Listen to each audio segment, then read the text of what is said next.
오늘은 나의 삶으로 드린 감사 예물 2020 고린도전서 13장 4절에서 7절로 여러분과 함께 나누고자 합니다. 여러분, 2020년은 정말 예상하지 못했던 코로나로 인해서 부활절 예배도 그랬듯이 이렇게 가상 공간을 통해서 여러분과 감사주일 예배를 드리게 됐습니다. 그러니까 2020년은 올해는 모두에게도 만만하지 않았던 그런 시간이었고 모두에게 패닉이었습니다. 아마 당분간 이런 시간이 계속될 것이라고 예상은 되지만 그래도 우리의 삶은 이런 상황 속에서도 잠시도 쉴 틈이 없이 현재 진행형일 것입니다. 흘러갈 것입니다. 이것이 또한 우리의 현실이기도 합니다. 여러분, 감사주일 하면 여러분에게 가장 먼저 떠오르는 것이 뭐가 있습니까? 감하고 사과. 그래서 우리가 감사. 그래서 우리가 강대상에다 감하고 사과 같은 거 많이 갖다 놓고 했던 그런 기억이 납니다. 또 감사, 우리가 찬양 예배도 하고 주일학교 순서도 있고 발표회도 있고 뭐 여러 가지가 있습니다. 또 감사 헌금 봉투가 따로 있어요. 그래서 감사주일. 그래서 특히 절기에는 헌금 봉투가 따로 준비가 되어 있는 교회들도 있습니다. 이런 감사주일을 맞이하면서 감사한 마음으로 헌물을 표현하고 드린다는 것은 아름다운 일입니다. 또 기쁜 일이기도 하죠. 그러나 여러분, 제가 질문 하나 하겠습니다. 감사 예물을 드릴 때 여러분은 그 감사 예물 기준을 어디에 두고 드리세요? 우리가 11조는 그래도 인감의 11조, 뭐 10분의 1 드리지만 여러분, 금액이 크면 감사의 마음이 커지는 것입니까? 그럼 올해 같은 경우는 코로나 때문에 직장을 잃은 사람들도 많고 대부분의 사람들이 수입이 굉장히 줄어들었을 텐데, 그러면 이런 경제 사정 때문에 금액이 적어지면은 그러면 감사함도 적어지는 걸까요? 저는 예물을 드리는 오늘 기본 정신을 다시 한번 점검하고 싶어서 여러분에게 이 말씀을 잠깐 나누고자 합니다. 마가복음 7장 10절에서 13절에 모세는 내 부모를 공경하라 하고 또 아버지나 어머니를 모욕하는 자는 죽임을 당하리라 하였거늘 너희는 이르되 사람이 아버지에게나 어머니에게나 말하기를 내가 드려 유익하게 할 것이 고르반 곧 하나님께 드림이 되었다고 하기만 하면 그만이라 하고 자기 아버지나 어머니에게 다시 아무것도 하여 드리기를 허락하지 아니하여 너희가 전한 전통으로 하나님의 말씀을 폐하며 또 이 같은 일을 많이 행하느니라 하시고라는 그런 말씀이 있습니다. 여기서 고르반이라는 말은 히브리어의 예물에서 나왔습니다. 그러니까 원래의 뜻은 그대로 하나님께 드리는 예물이었는데 이것이 점차적으로 내려가면서 다른 의미로 변형되면서 하나님께 드린 것은 금할 것이 없다는 금지 명령, 즉 헌물로 드리면 더 이상 그 일에 관해서는 말하지 말라, 이런 뜻으로 변형이 됐습니다. 그래서 예수님 당시에 종교 지도자들은 부모를 공경하라는 계명을 어긴 사람들 또는 부모를 공경할 생각이 없는 자식들에게 일종의 면죄부를 파는 거예요. 그것이 바로 고르반이었습니다. 그러니까 부모를 공경하는 대신에 성전에 고르반 예물을 드리면 부모님을 모실 책임이 면제된다는 관행이었습니다. 그러니까 어떤 사람들은 또 예물을 드릴 필요도 없이 성전에 와서 고르반 서약을 하고 보증금 걸듯이 일부 예물만 드리면 부모에 대한 책임도 면제받고 남은 재산도 자기 마음대로 사용할 수 있었다고 합니다. 그러니까 쉽게 예를 들면 지금 저 어머니가 여기 계시는데 제가 어머님은 돌보지 않고 어머니 날에 교회에다가 효도 감사 헌금을 드리는 거야.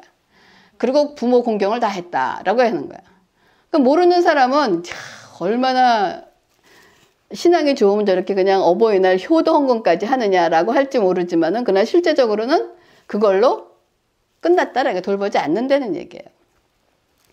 그러면 솔직히 면죄부나 이 고르반의 관행이 오늘날 우리에게도 계속되고 있지 않을까 하는 그런 생각을 여러분 스스로 해보시기 바랍니다. 그러나 예수님께서 뭐라 그러셨냐? 하나님께 드림이 되었다고 고르반을 선언하고 부모에 대한 책임을 다하지 않는 것은 하나님의 법을 폐하는 것, 즉 말씀을 어기는 것이다 라고 얘기하고 있다는 거예요. 마치 우리가 끝내야 할 과제를 혹시 여러분 헌물이나 혹은 선행이나 봉사라는 이름으로 과제를 완수한 것을 혹시 상쇄하고 있는 것은 아닌가? 우리 안에 혹시 이런 슬며시 자리 잡은 그릇된 신앙의 관항이 있는 것은 아닌가? 여러분 체크업해 보셔야 되는 거예요.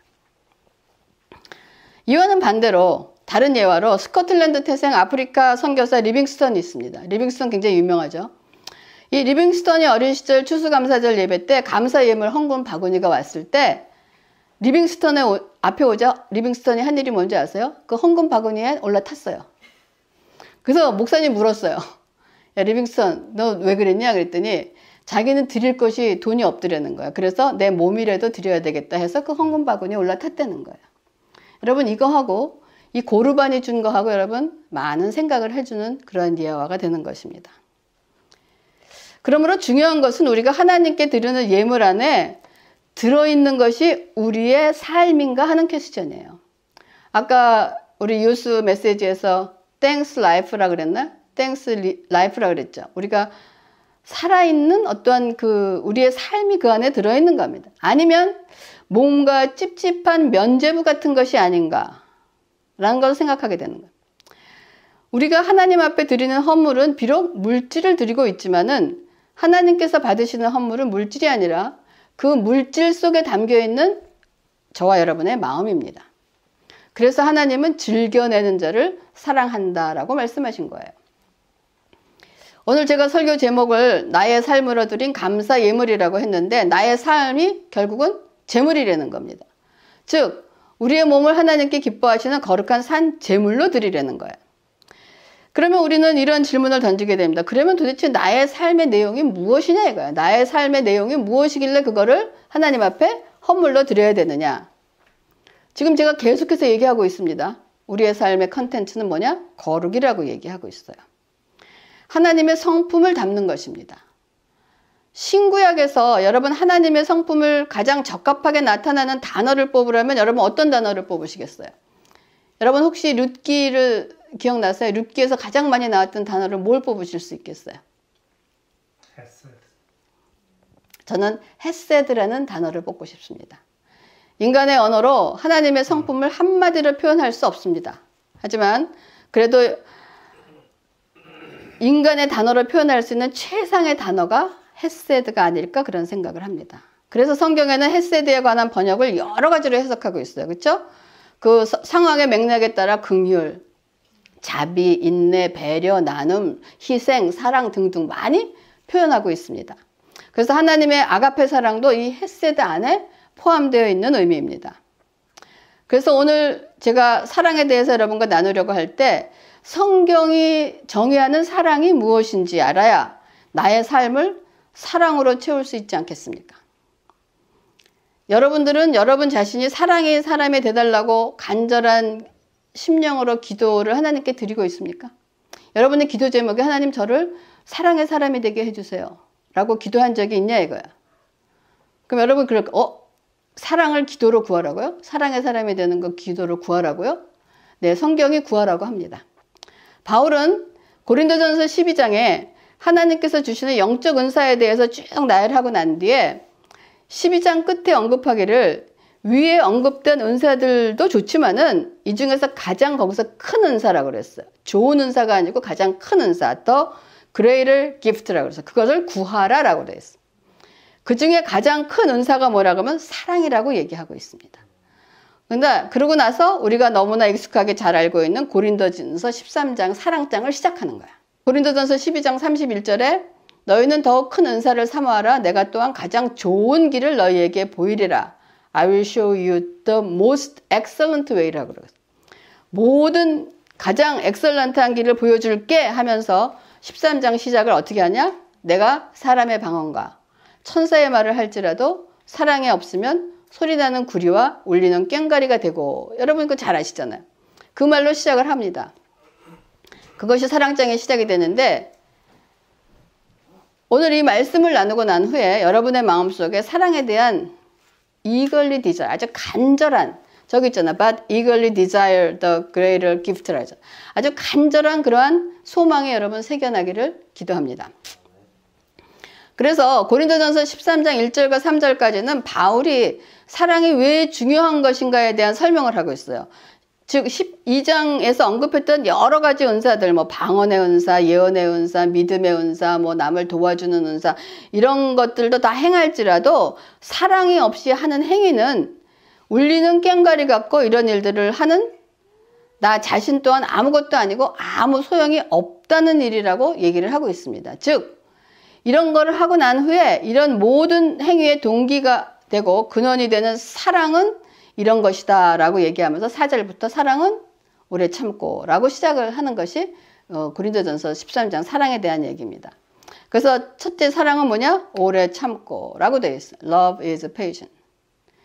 이거를 딱 듣는 순간 여러분 처음부터 숨이 막히지 않습니까? 사랑은 오래 참으라. 아이고 주여. 오래 참고 인내하라 견뎌내라는 소리가 막 울려오면서 난 정말 못해. 그러니까 사랑을 사람이 되기가 힘든 거야. 첫 번부터. 그런데 이 오래 참는 것을 믿음 생활에서 제거할 수 있는 아이템이 아니라는 거예요. 성령의 열매 중에도 하나이기도 하고 성경 곳곳에서도 인내에 대한 얘기가 나옵니다. 인내가 연단을 연단이 뭐 이러면서 조한.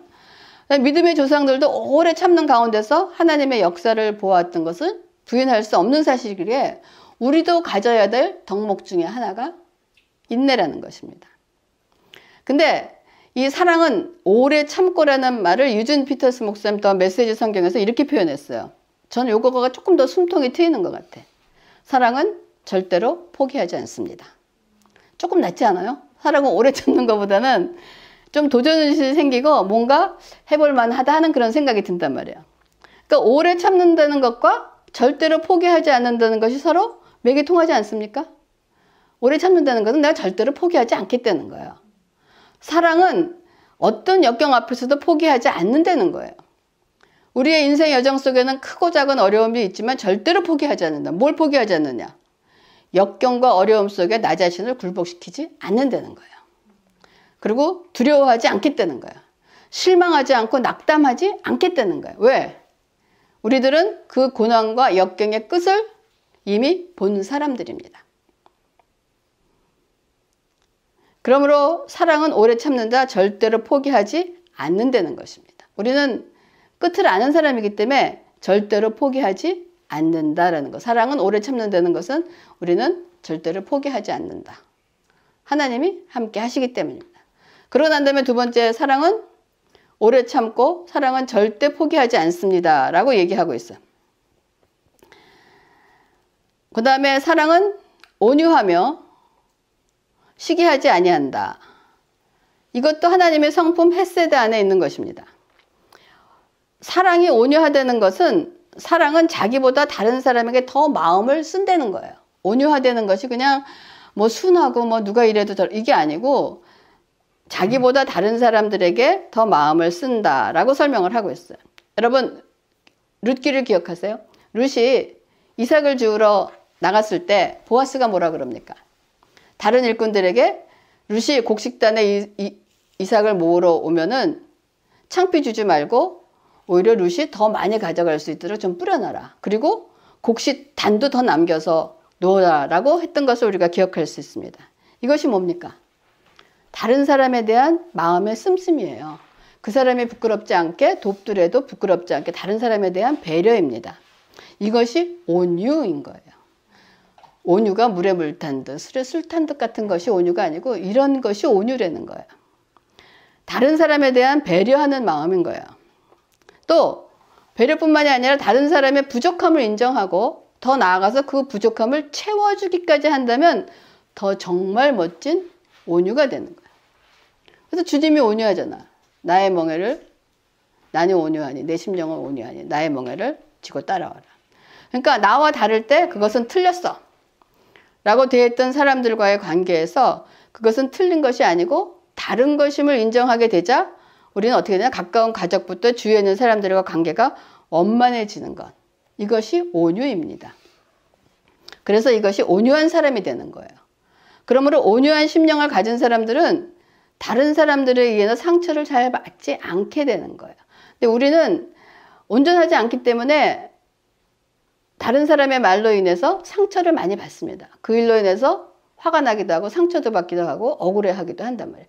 근데 자꾸만 하나님을 닮아가는 온유한 심령이 되면 그것이 그렇게 다른 사람의 말에 이렇게 좌지우지 흔들리지 않는다는 거예요. 근데 저는 아직 요거를 극복하지 못하고 있는, 아직 좀 남아있는 부분입니다.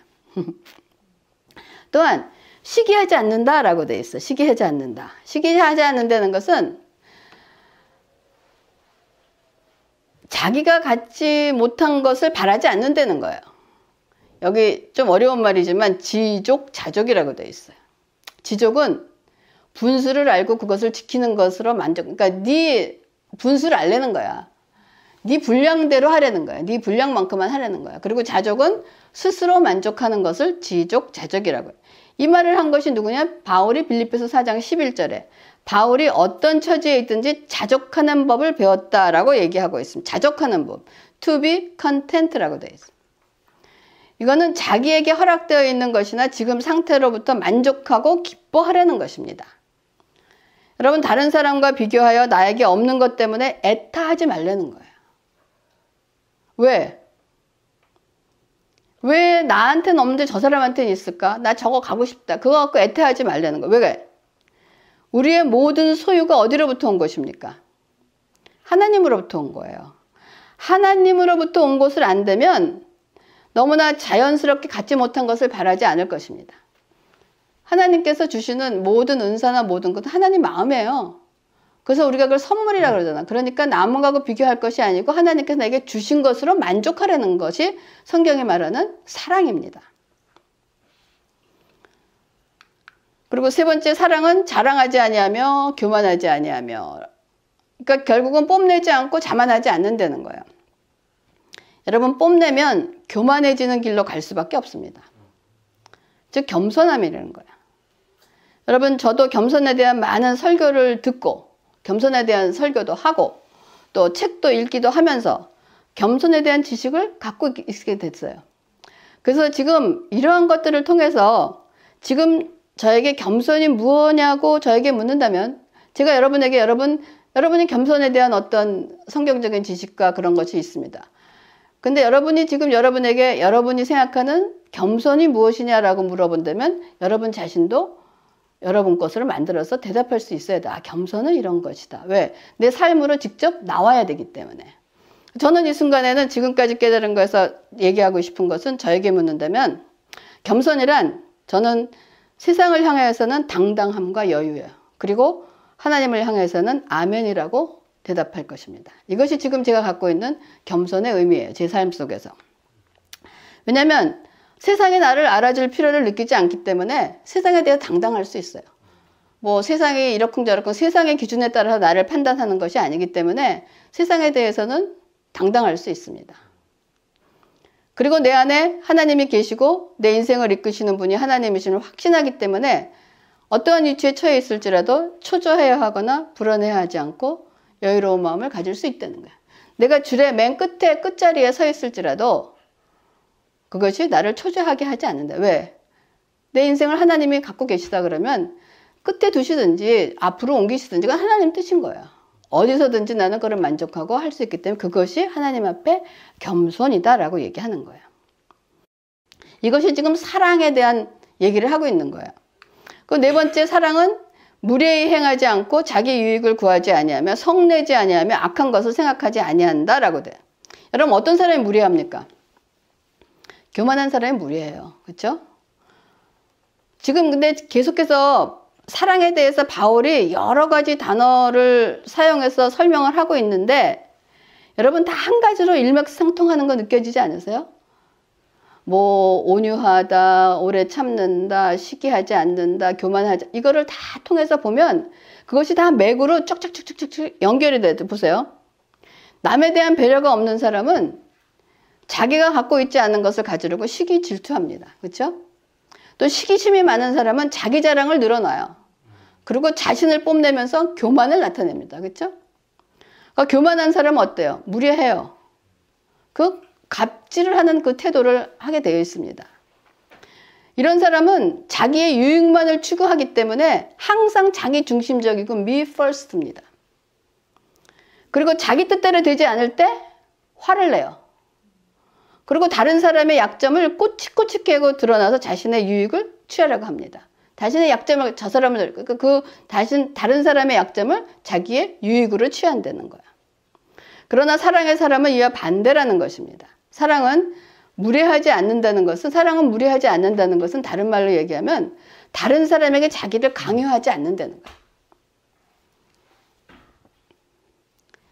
자기 유익을 구하지 않는다는 것은 항상 me first가 아니라 내가 복음 때문이라면 손해를 보더라도 다른 사람의 형편을 배려할 줄 아는 태도라는 거예요. 여러분, 우리가 복음 때문에 받는 손해에 대하여 넉넉한 심령을 가질 수 있는 근원이 어디 있어요? 우린 조금 손해보거나 어디 가서 바가지를 쓰거나 그럼 얼마나 이 쪼잔한 잔돈에 우리가 얼마나 흥분합니까? 네?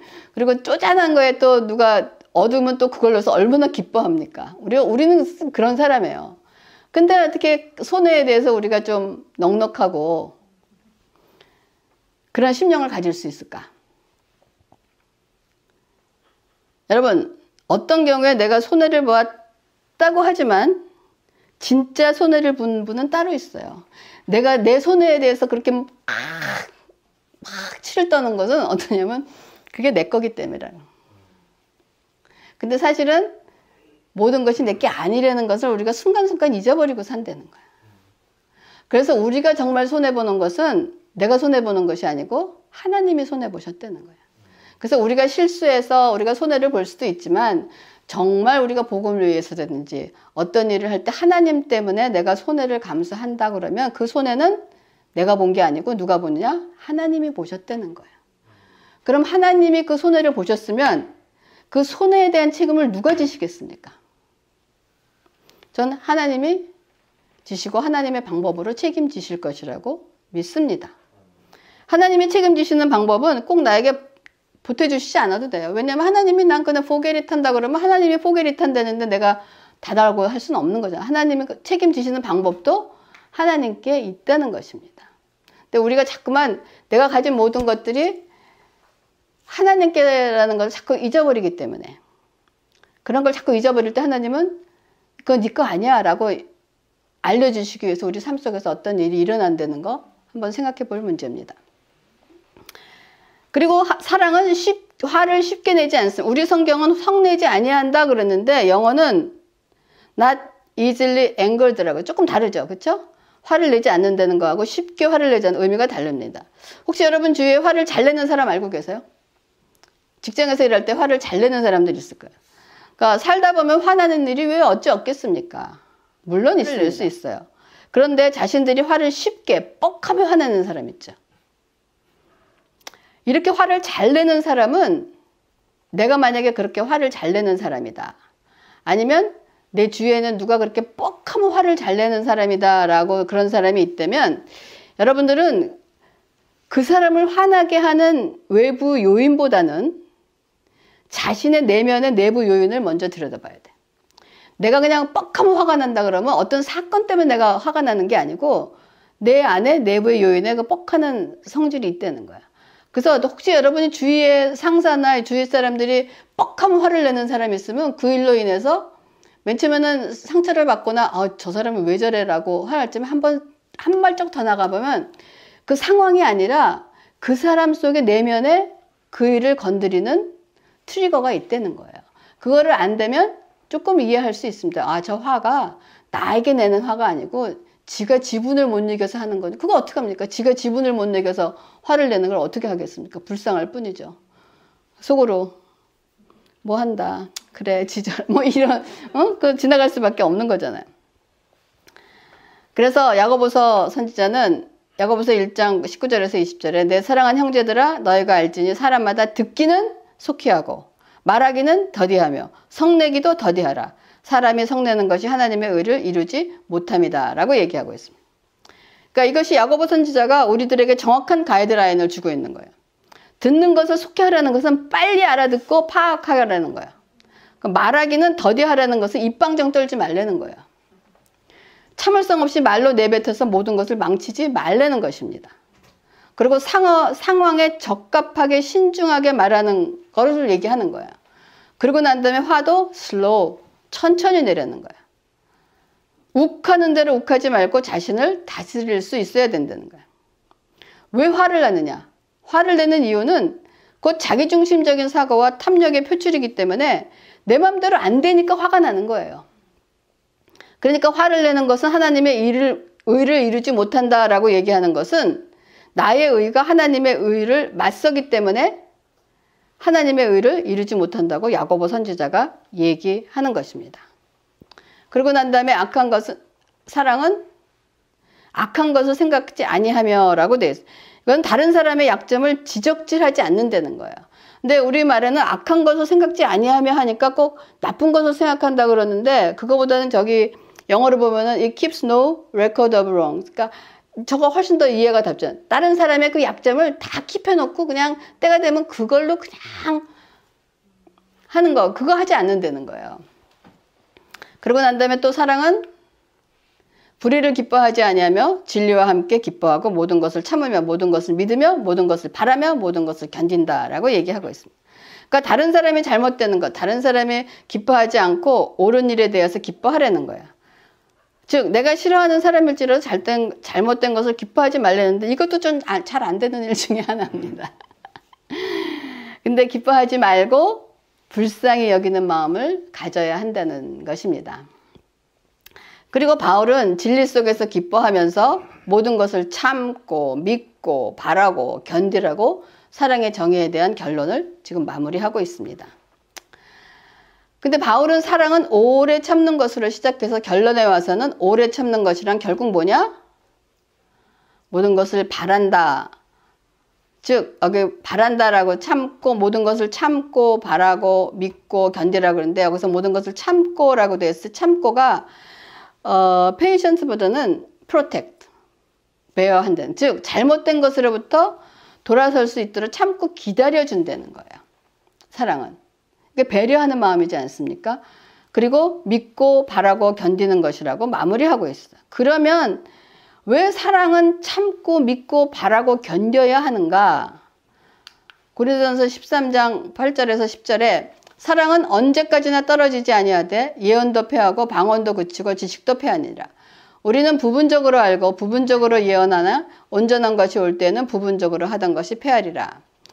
바울이 은사로 소개했던 예언이나 방언이나 지식 이런 모두가 pass away, 사라진다는 거야. 언젠가는 끝이 난다는 거야. 근데 사랑은 never fail, never ends, 끝나지 않는다는 것입니다. 여러분 왜 사랑은 끝나지 않을까요? 예언이나 방언이나 지식들은 우리가 이 땅에서 살 때 필요한 것입니다. 하늘나라의 천국에 가는 하나님과 살 때 거기서는 방언이나 지식 같은 것이 필요 없어요.